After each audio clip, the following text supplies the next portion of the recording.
di rumah-rumah, di samping pelataran anak-anak kecil, sayur. Ratusan mahasiswa yang menamakan diri Aliansi Cipayung Toraja gelar aksi bakar 1000 lilin di Plaza Kolamakale, Kabupaten Tanah Toraja, Provinsi Sulawesi Selatan. Karena menilai pemerintah seolah tutup mata melihat ribuan warga yang terisolir di wilayah Simbuan.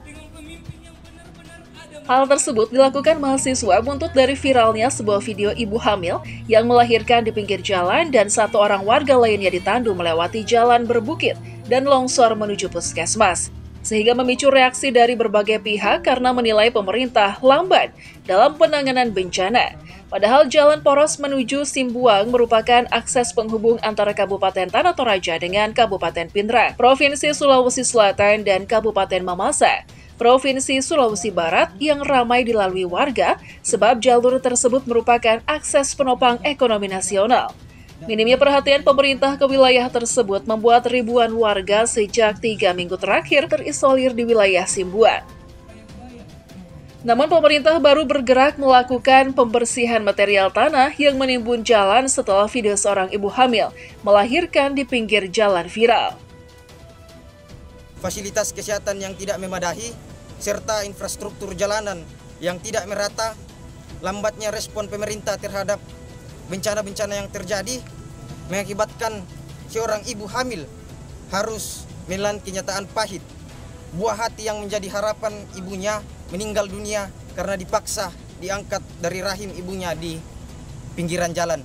Pada momentum ini, Aliansi Cipayung Toraja menyampaikan beberapa poin-poin tuntutan.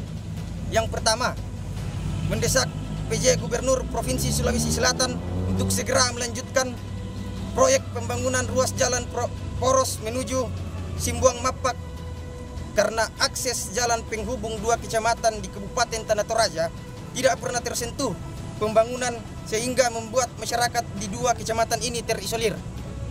Yang kedua, mendesak pemerintah daerah Kabupaten Tanah Toraja untuk melakukan kajian-kajian secara komprehensif dalam pemetaan daerah darurat bencana serta melakukan tindakan-tindakan mitigasi bencana sebelum terjadi. Yang ketiga, mendesak pemerintah daerah Kabupaten Tanah Toraja untuk mengevaluasi PLT Kepala Dinas Kesehatan dan Camat Simbuang karena dianggap tidak becus dalam melaksanakan tugas dan tanggung jawabnya. Yang keempat, mengajak seluruh masyarakat Tanah Toraja untuk sadar dan peduli terhadap alam di Toraja. Dalam kesempatan tersebut, masa aksi yang menamakan diri Aliansi Cipayung Toraja menuntut PJ Gubernur Sulsel untuk segera melanjutkan pembangunan jalan ke wilayah Simbuang, yang sebelumnya anggarannya ditarik kembali oleh Pemprov Sulsel. Masa juga mendesak pemerintah daerah untuk melakukan evaluasi terhadap PLT Kepala Dinas Kesehatan yang dinilai bertanggung jawab terhadap musibah yang dialami seorang ibu hamil yang terpaksa melahirkan di pinggir jalan.